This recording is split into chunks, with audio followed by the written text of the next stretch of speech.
Thank you, Carol. Thank you. I'm glad to be here with you to talk about children. God has given us the most important task that could possibly be given to anyone when He allows us to be a parent. And along the way of being a parent, we experience sometimes great joy and great difficulty. And I'd like to share with you some things that I've learned in the process of being a parent that perhaps will make some of those difficult moments a little less bumpy for you. If we can just notice what children notice in their world, I think it will help us to understand why they tend to be less than perfect. Children have an uncanny ability to get our attention. My wife and I, for about 14 years, have taught in the singles department in my church, and I have learned so much about single parenting from those individuals as they have shared their lives with us. Recently, a single mom was sharing with me an experience with her 7-year-old son, Bobby. She was walking down the hallway of her home one afternoon and walked past the bathroom. There's Bobby in the bathroom bandaging his finger. Blood's running down his hand. She rushed into the bathroom and said, "Bobby, honey, what happened?" He said, "I smashed my finger with the hammer." She said, "I didn't hear you crying." He said, "I didn't know you were home."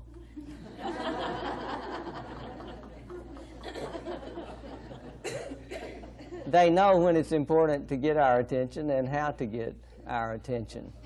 I have several rules of thumb that I want to share with you. And the first one is, the most important thing may not be what you do, but what you do after what you have done.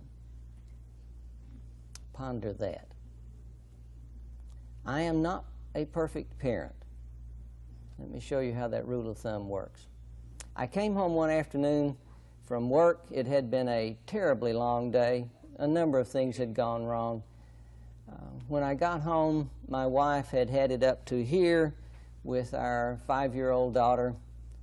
And in about 30 minutes, I had headed up to here with our 5-year-old daughter, too. And the next thing I knew, I was yelling at my 5-year-old daughter. I have never stood before a group of parents and said to them, "Now go home and yell at your children. It's good for them." I've never done that. But here I was doing that, violating something I believe in. And a few minutes later, the next thing I know, I not only am yelling at her, but I'm threatening her. "If you don't stop that, I will." I've never suggested that parents do that sort of thing, and here I was doing it. But I don't believe that that was the most important thing that happened in my interaction in our relationship that day. I think the most important thing that happened in my relationship with my daughter that day was what I did a couple of hours later when I'm sitting on the side of her bed tucking her in for the night. And I'm saying to her, "Carla, this afternoon, when I yelled at you, I shouldn't have done that. I know better. But Carla, at that moment, I was so angry at you, I couldn't think of anything else to do, so I just yelled at you." And my 5-year-old daughter's lying there taking all of this in. When I finished, my 5-year-old daughter said, "Daddy, you could have said, 'I'm mad at you,' which is what I teach." And I had to be reminded of that by a 5-year-old. Now, look at that scene and think, what did my daughter learn that was important that day? I think she learned some really important lessons about a relationship. I think one lesson she learned is you can recover a relationship, because I had broken our relationship that afternoon. Therefore, I'm responsible for reconnecting with my daughter, for reestablishing that relationship. And I did that, or at least began the process of it. I think she also learned an important lesson about admitting that you've made a mistake. How else will our children learn these important things if they don't experience them from us? I think she learned it's okay to admit you made a mistake. But maybe the most important thing that she learned was that I loved her enough to admit those things. And I loved her enough to rebuild the relationship that I had broken. I can't always be present with my children to ensure that they will make the right decision. So let me share with you how to work on that. And this is my Oreo cookie theory. It came about when my oldest daughter was 3 years of age. We were visiting in my parents' home in Oklahoma. It was 9:30 at night. Out of the kitchen, into the front room where we were visiting, came my 3-year-old daughter. Now, I just told you something really important about me. It's 9:30 at night. She's 3 years old. A 3-year-old should not be allowed to be up at 9:30 at night. You see, folks, I'm just like the rest of you. I don't always do all the good things that I know how to do, but I have learned to live with that rule of thumb that the most important thing may not be what I do, but what I do after what I have done. I make mistakes, just like you do. Well, here came my 3-year-old daughter out of the kitchen, clutching Oreo cookies to her tummy. One look at her, and it was quickly apparent to me a 3-year-old should not be allowed to consume 37 Oreo cookies on her way to bed. And I'm just about to say to her, Kimberly, go put the cookies back, but no words came out of my mouth. Instead, there was this intervening thought, and the thought was, Gary, do you realize her entire life you have been telling her what to do?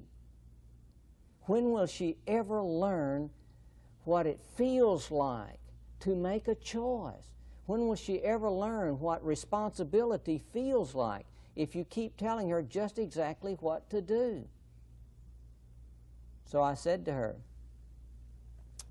before I tell you what I said to her, there is a rule of thumb that goes with the Oreo cookie theory. And the rule of thumb is, you give choices commensurate with the child's ability to respond responsibly. Don't write that down. Here's what that means. You give big choices to big kids.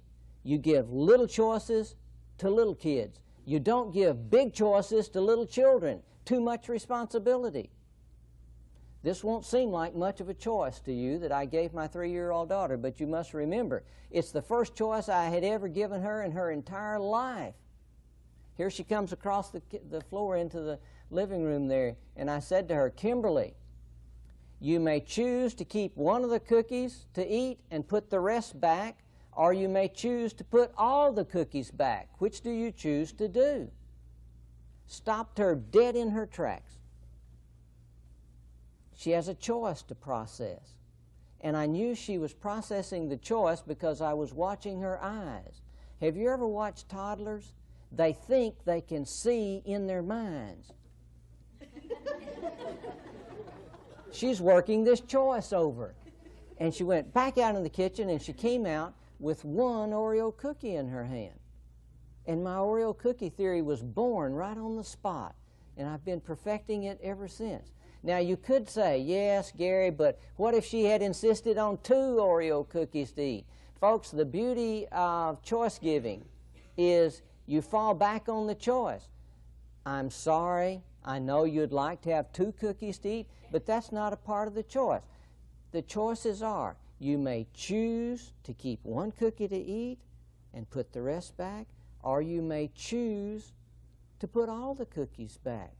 Which do you choose? Folks, it doesn't work if there's not the word choose in there. Let me show you how this works in life. When that same daughter was now 9 years of age, she has a sister now, 6 years old. We're driving along in my automobile. There's this huge major battle going on in the back seat of my car. I think my daughters had agreed among themselves Never fight until you're riding in the back seat of the car when Dad is driving. Save all battles for that. My daughters are yelling, screaming, pulling hair in the back seat of my car. It's awful. I'm getting very angry. I'm gripping the steering wheel. It's not safe for me to drive like that. My first thought was, I'm going to pull over to the side of this road. I'm going to get out. I'm going to find the biggest fence post I can find. I'm going to drag it over here. I'm going to beat both of them half to death. They will never fight in the back seat of my car again. And then I had this intervening thought. I'm so glad God gives me intervening thoughts, aren't you? And the thought was, yes, Gary, you could do that, but what will they have learned? And I quickly realized they will have learned, go as far as you want to go, be as out of control as you want to be. Dad will finally stop you when it gets to be too much. You don't have to control yourself. He will control you. And I thought, I don't want that for my daughters. So I pulled over to the side of the road. I turned the key off. That's a good sign we're going to be here a while. Folks, if it's important, we should take time for it. I turned and I said to my daughters, girls, we are about to institute a new and significant policy within the confines of this automobile. I got their attention. Just an aside, folks. Use big words to get your children's attention. Make them up. You don't have to know how to spell them. We were in the pizza place. We used to go to the pizza place a lot. I'll come back to my Oreo cookie theory. We used to go to the pizza place a lot when my children were younger because quite by accident we discovered some of our most important family discussions took place in the pizza place. At home, we would finish eating and everybody scatters like quail. Got something to do, homework to do, or go across the street and play. But have you noticed when you go out to eat, nobody leaves until everybody leaves? You're there together. And these wonderful family discussions would emerge in the pizza place. I've also observed that in the pizza place there, at least the ones we frequented, there were these electronic mechanisms, games. It's kind of like the Las Vegas syndrome. You know, if you've got money in your pocket, you're supposed to put it in these machines. They're everywhere. And my son is into those electronic games. He was about 6 years old at the time. We're eating, and he's standing there wanting quarters to put in this electronic game. And I turned to him and I said, Craig, son, when we come to the pizza establishment, we come to partake of the food they provide, not to engage in the manipulation of mechanical mechanisms. I got his attention. He just sort of wandered off with this glaze on his face. That was one reaction. The other reaction was two guys in a booth next to me just cracked up. I know they thought that I was a nut, but that's okay. I got my son's attention. I have used that expression in the car in other places enough times that my children can quote it verbatim. Girls, we are about to institute a new and significant policy in this automobile. And the policy is, when you choose to fight in the back seat of this car, you choose to give up TV for the day. My daughters were really into TV. It was important to them. Not that they watch 5 or 6 hours a day like many children do, but they did get to watch an hour a day. So that's why I'm using that. When you choose to fight in the back seat of this car, you choose to give up TV for that day. When you choose not to fight in the back seat of this car, you choose to get to watch TV that day. How many times did I use the word choose? 4 times. It's clear where the responsibility is being placed. When you choose. I went through that 3 times because I wanted to make sure they understood what the choices were. I started the car. I drove 5 blocks. The fight started again. Folks, I was almost proud of myself. With great calmness, I turned and said, girls, I see you've chosen to give up TV for the rest of the day. You would have thought I had dumped ice water on them. It just shut everything down. They were suddenly calm and quiet. Not only that, they were calm and quiet all the way home. And we were a long way from home. And when we drove into the garage, my girls said, what? Can we watch TV? Because we've been good all the way home. It's universal, folks. All children say those kinds of things. They don't have to be taught that. That they just know innately. Do we get to watch TV now? Because we've been good all the way home. To which I said, I know you'd like to watch your favorite TV program, but girls, the very moment you chose to fight in the back seat of this car, at that very moment, you chose to give up TV for today. Cry loudly. You would have thought the world was coming to an end. Would you believe, they did not watch TV, folks. Would you believe my daughters chose to give up TV 9 days in a row? Do you realize how I'm able to stand before you and say that? I don't have to say, would you believe I had to take TV away from my kids 9 days in a row? I didn't. I would have chosen for them to get to watch TV. They chose to give up TV 9 days in a row. And then a marvelous thing began to happen in the back seat of my automobile. A fight would start, one would start punching the other, or say something, or look at them, or breathe on them. And the other would say, stop that, you're going to cause us to have to choose to give up TV today. They started correcting their own behavior. Isn't that what we want?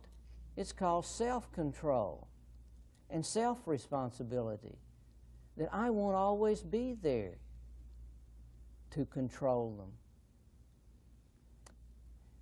When my son was 4 years of age,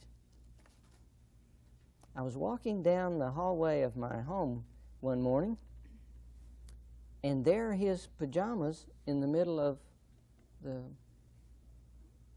bathroom floor. And I suddenly realized I've been seeing these things all over the house. He used to put them up. I think maybe he's read some book somewhere that says, leave your pajamas out everywhere. They're just out everywhere. I go in the next room, he's watching Mr. Rogers. I turned the TV off and I said to him, Craig, we are about to institute a new and significant policy within the confines of this household. I got his attention. Folks, I have used that so much that when I say that, for my children, the world stops because they know something's about to be said that will affect my very life. And Craig, the policy is, when you choose to put your pajamas in the dresser drawer where they belong, you choose to get to watch Mr. Rogers that morning. Now notice that I've shifted from all day with my 9-year-old and my 6-year-old to that morning for my 4-year-old. That's all a 4-year-old can last, half a day. Whole day, that's eternity. So you'd never put anything off limits for a whole day for a 3-year-old or a 4-year-old. When you choose to put your pajamas in the dresser drawer where they belong, you choose to get to watch Mr. Rogers that morning. When you choose not to put your pajamas in the dresser drawer where they belong, you choose not to get to watch Mr. Rogers that morning. The next morning, I'm walking down that same hallway. I go past his bedroom door. There are his pajamas right in the middle of his floor. I go in the next room. There he is watching Mr. Rogers. As I walked into the room, I didn't even get a chance to say anything. He suddenly realized why I'm there. He jumped up, ran past me, headed for his bedroom. And I'm going along behind him saying, Craig, Craig, son, I think I know what you have in mind. He's grabbing his pajamas and shoving them in the dresser drawer. You think that now that you put your pajamas away, then you choose to get to watch Mr. Rogers. But Craig, the very moment you left those pajamas in the middle of your floor, at that very moment, you chose not to watch Mr. Rogers. Cry loudly. You would have thought the world was shattering. But he did not watch Mr. Rogers because he had chosen not to. The very next morning, I am walking down that same hallway. There are his pajamas right there in the middle of the hall. Our hall goes like this. I'm going this way, and Craig's coming this way, and we meet looking at his pajamas. He looked up at me and said, "I know, Dad, I choose not to watch Mr. Rogers this morning, but tomorrow I'm going to remember." And he did. He did. With choice giving, folks, goes self-responsibility. It does not work the same to say, if you don't put your pajamas away, you can't watch Mr. Rogers. That's a threat. And you don't learn anything about self-control and self-responsibility. When that same son was now 7 years old and in second grade, he came home one afternoon. It had been a terrible, horrible, no good day for him. Mom called us to dinner. He's slow coming to the dinner table. Too slow. He finally slouched into his chair, looked out over the table, and announced, "This looks gross." Do your children know that word? This looks gross. And then he made some equally disparaging other remark before I could react, and I said, "Craig, if you choose to sit at the table, you choose to eat. If you choose to eat, you choose to get to have dessert." Mom had baked a chocolate pie that afternoon. It is the whole family's most favorite dessert in the entire world. We all love chocolate pie. I didn't even get to go on with my choices. When I said, "If you choose to eat, you choose to get to have dessert," he promptly announced, "I don't want any of that crummy pie." He loves it, but he's going to be obstinate. So I said, "So you choose to not to eat and you choose not to have dessert." "Right," he said. So I excused him from the table. We finish eating. Mom goes to the refrigerator to retrieve the chocolate pie. Craig is in the next room. He has great ears. He can even hear a refrigerator door open. And he suddenly realized what's about to happen. It's dessert time. Here he came, streaking into the kitchen, dumped into his chair, didn't even wait for his fork, grabbed a whole handful of food, and he's shoving it in his mouth. And I'm saying to him, Craig, son, I think I know what you have in mind. You think that now that you eat a whole bunch of food, then you choose to get to have dessert. But Craig, the very moment you chose not to eat, at that very moment, you chose not to have chocolate pie. Folks, what I am teaching my children is, at the very moment that you make a decision, you are committed. At the very moment that a 15-year-old out there on the other side of town, away from you, out of your safety zone, chooses to swallow a pill that shouldn't go inside anybody's body, at that very moment they are committed. Their chromosomes may be altered forever because of that chemical. No matter how much you would like to take it back, you can't. At the very moment that that 16-year-old chooses to drive 65 miles an hour down the street and runs over some child on a tricycle, at that moment they are committed. And no matter how much you would like to take that tragedy back, you can't. And I want my children growing up with that kind of sense of responsibility, that I make choices and I'm committed when I make the choice. I'll have to live with it. At the very moment, Craig, that you chose not to eat, at that very moment, you chose not to have chocolate pie. That was one interaction. The other interaction is my wife is standing behind my son, holding the chocolate pie, saying to me, "Can he just have a little piece?"